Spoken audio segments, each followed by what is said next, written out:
Sur la page Facebook, on va parler énergie renouvelable. On va recevoir ici sur le plateau, c'est Pierre-Baptiste Baudu de la société RES. Vous allez prendre un micro, monsieur le maire délégué, vous allez prendre un micro qui doit être à côté de vous également ou sur le fauteuil. Voilà, ça y est, on y arrive. Nous sommes en direct. Et c'est donc Christian Bressou-Lally, maire délégué de la commune de Valmont. Bienvenue, monsieur le maire délégué. Ça marche, allez-y, vous pouvez parler dans le micro. Bonjour. Bonjour. Alors, bonjour. Bonjour. On va parler d'RES. RES, ça veut dire quoi déjà? RES, c'est une entreprise spécialisée dans les énergies renouvelables. Donc c'est l'acronyme en fait pour Système d'énergie renouvelable. Pour présenter la société rapidement, donc on est un opérateur d'énergie renouvelable multi-énergie. Donc c'est-à-dire qu'on va développer toutes les énergies renouvelables, notamment avec un focus plus important sur l'éolien, le solaire et également les technologies de stockage, parce que bien souvent on associe les énergies renouvelables avec aussi la possibilité de stocker l'énergie. Donc ça c'est quelque chose qui commence à se développer en France et donc on commence aussi à le développer au niveau de RES. C'est compliqué là, de stocker l'énergie.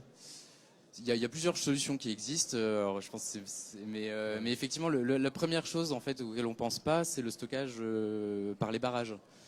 Effectivement, ça c'est quelque chose qui est peu connu. On dit souvent que l'électricité est pas stockable. Ah bah oui. Mais finalement, le premier stockage qui existe, et malgré tout, il existe, c'est les barrages. On stocke l'eau. On stocke l'eau. Bien sûr. Et typiquement, quand on a des excédents d'électricité, on fait remonter l'eau dans les barrages et ça permet de le stocker. Mais effectivement, et donc nous, on est plutôt sur les technologies de batterie. Mais en tout cas, c'est quelque chose qui se développe. Ouais. Alors Pierre-Baptiste, on va parler d'éolien. Vous avez lancé un parc d'éolien sur la commune? Alors donc pour nous situer en termes d'éolien, on fait partie des opérateurs un peu principaux en Bourgogne. Tout le monde ne connaît peut-être pas RES, c'est un monde qui n'est pas connu de tout le monde. On a 4 parcs éoliens en fonctionnement aujourd'hui sur la région et d'autres qui vont être arrivés. On est à peu près à 175 éoliennes sur la région, donc c'est assez conséquent. Spécifiquement sur la Côte d'Or, on est à l'origine de 2 parcs qui peuvent peut-être vous parler. C'est le parc de Saint-Seine-l'Abbaye, pas très loin de Dijon, un parc de 25 éoliennes qui a été mis en service en 2009. C'était le tout premier parc éolien de la région. Et ensuite, on a fait un deuxième parc, qui est le parc des Portes de la Côte d'Or. Alors que celui-ci qui est sur les hauteurs de Beaune, notamment col de Bessé-en-Chaume, si vous prenez l'autoroute A6 en direction de Paris. Passez le col de Bessé-en-Chaume, vous voyez des éoliennes. Voilà, c'est ce parc-là, donc qui est le plus grand de la région. Il fait 27 éoliennes. Donc c'est vrai qu'entre le parc de Saint-Seine et le parc des Portes de la Côte d'Or, ça fait partie des plus gros parcs de la région. Donc on est assez fiers d'avoir pu faire ces 2 parcs-là.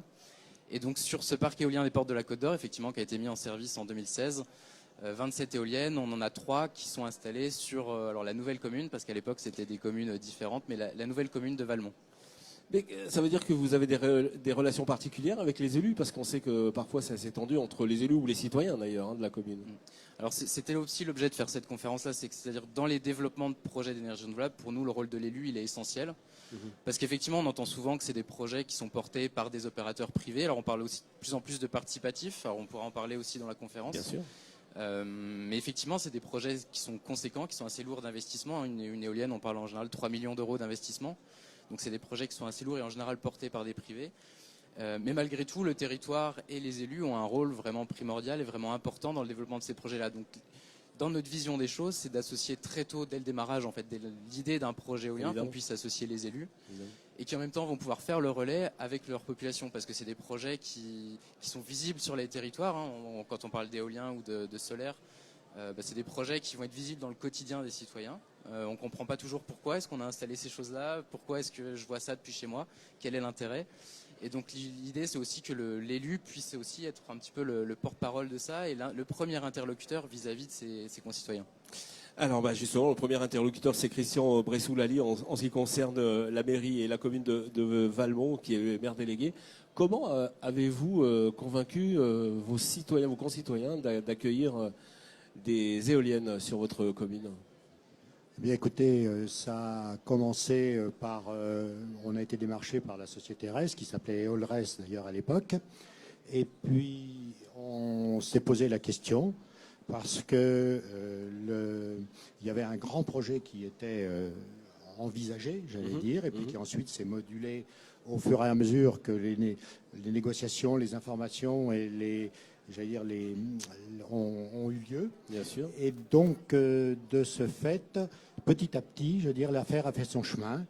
Et je pense que pour ce qui concerne nos communes, puisque nous étions 4 communes de part et d'autre de l'ex-National 6, la D906, et nous avions également la deuxième partie du projet qui était sur Bessé-en-Chaume et Aubaine, de part et d'autre de l'autoroute A6.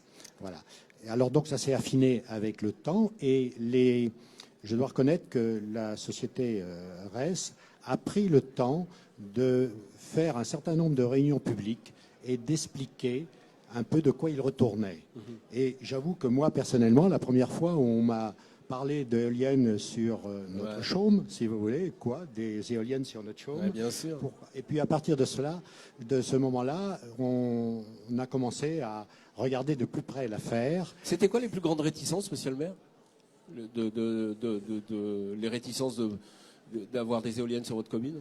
Non, je dois reconnaître qu'au niveau de la commune, enfin même des communes, des 4 communes concernées pour cette partie du projet, nous n'avions pas, il y avait des opposants, mais il n'y avait pas une grande opposition. D'accord. Il y avait une certaine curiosité, et puis l'affaire a fait son chemin petit à petit. J'allais dire, ça a pris un peu de temps, effectivement, pour une raison bien simple, c'est qu'en parallèle, nous avions les climats de Bourgogne qui faisait l'objet d'une demande de classement comme patrimoine mondial avec l'UNESCO, et ça a demandé un certain temps.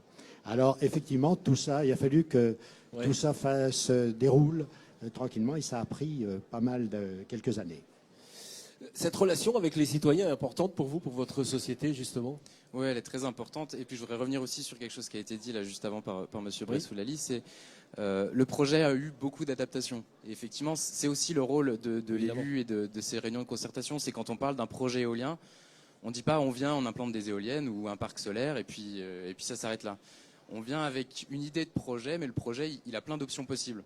Les éoliennes, elles peuvent être de différentes puissances, de différentes tailles, de différentes positions, de différents nombres. Il y a plein de paramètres qui influent sur un parc éolien. Et finalement, c'est assez long et assez itératif d'aboutir au parc qu'on va retenir finalement. Et c'est vrai qu'on entend beaucoup des choses sur l'éolien, donc en disant, voilà, on arrive, on implante un parc éolien, on n'a pas son mot à dire. Alors qu'en fait, il y a beaucoup de choses qui peuvent être faites, notamment dans la conception du projet, pour justement prendre en compte cet avis, l'avis du maire, l'avis des élus, l'avis des riverains, pour pouvoir apporter des modifications au projet. Voilà, on va privilégier certains secteurs plutôt que d'autres, on va peut-être éviter certains secteurs de la commune qui peuvent avoir d'autres avantages, d'autres atouts, et donc il va falloir plutôt les préserver par rapport à l'éolien. Mais par contre, on va se dire, on va plutôt concentrer le projet dans tel secteur, par exemple. Une éolienne du projet va pouvoir être va pouvoir être décalée, va pouvoir être modifiée parce que il y a certaines attentes vis-à-vis des riverains. Et donc voilà, tout ça, c'est des choses. Nous, on a notre connaissance technique en tant que développeur, en tant que, on sait développer un projet, on sait faire les dossiers administratifs, on sait faire les compétences techniques. Par contre, tout ce ressenti local, justement, on a besoin des élus, on a besoin de faire ces réunions de concertation et de travail pour pouvoir prendre en compte ça et l'intégrer dans notre projet. Et voilà. Et finalement, on a beaucoup de marge de manœuvre sur un parc. Et c'est l'objet de toutes ces réunions. En général, un développement de projet, ça dure 2-3 ans, juste pour développer, aboutir au projet à la fin.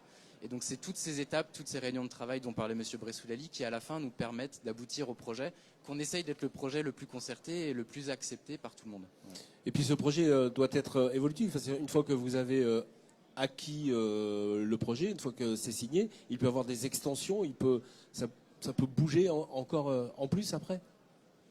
Oui, tout à fait. Alors, l'éolien est soumis, et le solaire, là on parle beaucoup de l'éolien parce que c'est l'objet c'est l'exemple qu'on a cité, mais ce serait valable pour le solaire.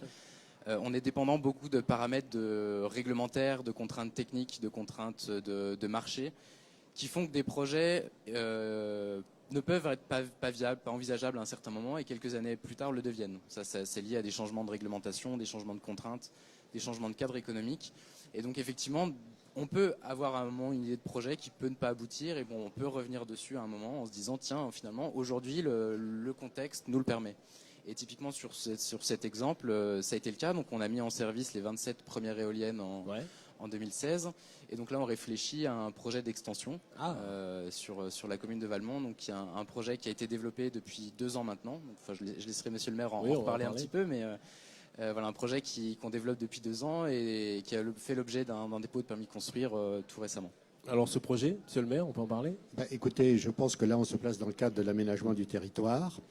Le projet initial qui a cours maintenant, qui est en marche, qui fonctionne, était sur un plateau pratiquement complètement inhabité et à une certaine distance, j'allais dire, des villages concernés.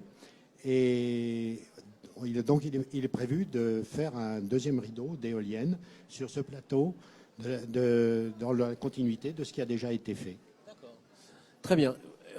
On parlait du solaire, vous avez une vue Alors sur le solaire concerne une commune voisine voilà. qui est pratiquement limitrophe et qui peut profiter pour faire avec un champ de voltaïque. Voilà. J'aimerais bien que vous me parliez du retour de vos concitoyens. Est-ce que c'est plutôt positif? Est-ce que c'est mitigé? Parlez-moi un petit peu de ce retour. Alors, je crois qu'aujourd'hui, tout le monde a complètement intégré les éoliennes. Plus personne n'en parle, elles font partie du paysage. Ah, voilà. D'accord. Alors, je pense